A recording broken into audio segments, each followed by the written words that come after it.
Assalamualaikum warahmatullahi wabarakatuh.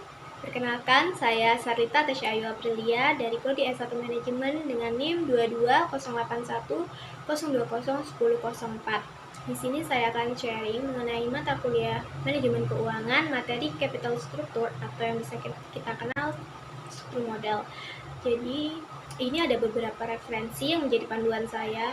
Pertama-tama kita akan membahas mengenai definisi dari struktur modal sendiri. Struktur modal yaitu perbandingan antara modal asing yang berupa utang obligasi dan terhadap modal sendiri yang berupa saham. Jadi modal asing itu diartikan sebagai utang jangka panjang maupun utang jangka pendek, sedangkan modal sendiri itu terdiri atas laba ditahan atau bisa juga dengan menyertakan kepemilikan perusahaan.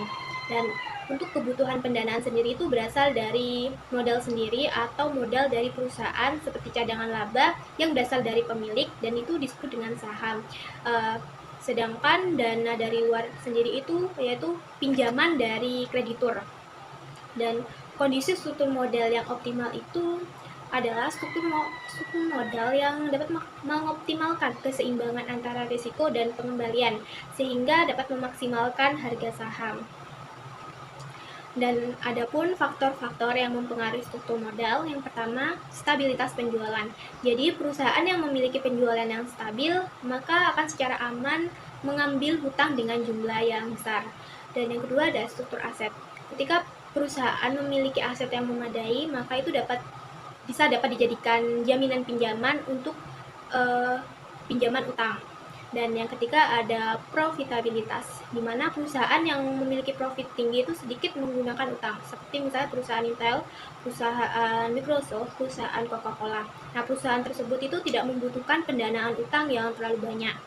Dan yang keempat itu ada faktor pajak. Jadi, dari sisi pajak, jika perusahaan memiliki jumlah utang yang besar, maka dapat mengurangi beban membayar pajak.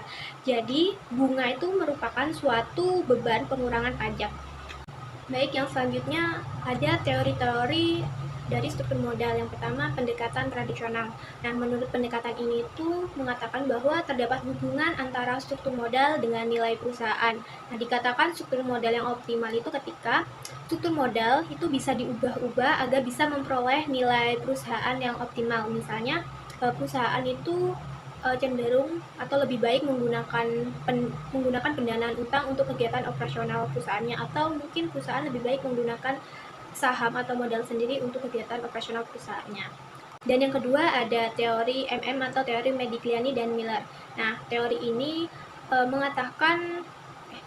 itu menentang teori tradisional. Jadi, teori ini mengatakan struktur modal tidak mempengaruhi nilai perusahaan, yang berarti nilai perusahaan itu tidak ada hubungannya dengan struktur modal. Dan teori ini ada asumsi-asumsi tersendiri, yaitu tidak adanya beban pajak, dua pasar modal sempurna, dan investor bertindak rasional. Yang ketiga, perusahaan itu memiliki resiko usaha yang sama, dan yang keempat itu tidak adanya biaya kebangkrutan. Dan teori yang ketiga yaitu trade-off teori. Jadi, Mays pada 2001 itu mengungkapkan perusahaan akan berhutang sampai pada tingkat utang tertentu, di mana adanya penghematan pajak dari tambahan utang yang sama pada biaya kesulitan keuangan. Jadi, pada teori ini itu mengasumsikan bahwa dengan adanya utang yang tinggi, maka akan menimbulkan kebangkrutan. Untuk itu, adanya struktur modal mencoba untuk menyeimbangkan manfaat yang akan diberikan dan pengorbanan yang timbul akibat penggunaan utang. Jika manfaat penggunaan itu lebih besar, penggunaan utang itu masih diperbolehkan. Dan yang keempat itu ada pecking order theory. Menurut Mays pada 1984, perusahaan dengan tingkat profitabilitas yang tinggi meningkatkan utang, justru tingkat utangnya itu rendah. Nah, karena yang berprofitabilitas tinggi itu memiliki sumber dana internal yang berlimpah. Yang artinya, di mana perusahaan yang berprofit tinggi ini cenderung memiliki tingkat utang yang rendah. Dan di sini ada metode analisis dalam manajemen struktur modal, yaitu analisis EBIT EPS. Dalam analisis ini, manajemen dapat melihat dampak dari berbagai alternatif pendanaan terhadap EPS dan EBIT yang bervariasi. Dan ada pula pendekatan EBIT dan EPS. Yang pertama itu untuk menentukan struktur modal yang optimal, porsi dalam penggunaan utang dan penggunaan modal sendiri. Jadi, Untuk menentukan struktur modal yang optimal itu perlunya mengetahui perhitungan pendekatan EBIT EPS ini untuk melihat pendanaan mana sih yang terbaik. Dan yang kedua, seberapa besar EBIT yang ingin diperoleh manajer keuangan jika ingin mendapatkan EPS dalam jumlah tertentu. Yang selanjutnya yaitu ada indifference point. Nah, indifference point ini memiliki pengertian jika expected EBIT lebih besar dari difference point, maka perusahaan itu sebaiknya menggunakan hutangnya untuk kegiatan operasional perusahaan. Begitu sebaliknya, jika difference point ini lebih besar dari EBIT, maka sebaiknya perusahaan menggunakan saham agar lebih menguntungkan. Adapun rumus-rumus dari difference point ini yaitu pertama EAT saham sama dengan EBIT bintang. Yang dimaksudkan EBIT bintang ini adalah difference point dikurangi C1 dikali 1 dikurangi T dibagi S1. EAT utang sama dengan EBIT bintang dikurangi C2 dikali 1 dikurangi T dibagi S2. Dan untuk keterangannya sudah ada di PPT. Agar lebih memahami rumus-rumus yang sudah dijelaskan sebelumnya, maka terdapat latihan soal yang mana di sini suatu perusahaan merencanakan ekspansi. Ia membutuhkan tambahan dana sebesar 300 juta. Dengan adanya ekspansi, EBIT diperkirakan 250 juta, di mana saham perusahaan yang beredar itu 100.000 lembar, dengan tingkat harga saham di pasar itu 10.000 per lembar, dengan tarif pajaknya 30%.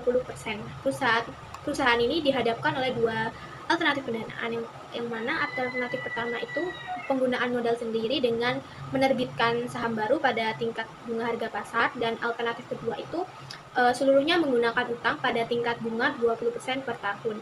Nah, di sini itu disuruh mencari yang pertama alternatif mana yang menghasilkan EPS terbesar, dan yang kedua dengan menggunakan analisis EBIT EPS keputusan pendanaan manakah yang sebaiknya diambil. Untuk penyelesaiannya sendiri yaitu sudah diketahui akan kebutuhan dananya sebesar 300 juta, EBIT-nya 250 juta, jumlah sahamnya 100.000 lembar, dan harga sahamnya 10.000 per lembar dengan tarif pajak sebesar 30%. Nah, tadi yang di alternatif pertama menggunakan modal sendiri dengan menerbitkan saham baru, maka dicari saham sama dengan saham lama ditambah dengan saham baru dibagi dengan harga saham. Jadi didapatkan hasil 100.000 ditambah 300 juta dibagi dengan 10.000, maka sama dengan 130.000. 130.000 ini merupakan jumlah saham baru pada alternatif pertama. Untuk menjawab soalan yang pertama, di sini kita tuh disuruh mencari EPS atau laba bersihnya dulu dengan bantuan laporan laba rugi. Jadi pada alternatif pertama itu berupa saham, dan alternatif kedua itu berupa hutang, di mana EBIT-nya itu sama-sama sebesar 250 juta. Dan untuk bunganya sendiri itu ada 20%. Karena saham tidak ada bunga maka hasilnya 0. Dan untuk hutang maka bunganya tadi kan 20% dikalikan dengan 300 juta ditemukan hasil 60 juta. Untuk EBIT-nya sendiri, EBIT before tax itu sebesar 250 juta untuk saham, dan untuk hutang sebesar 190 juta didapatkan dari hasil 250 juta dikurangi dengan 60 juta.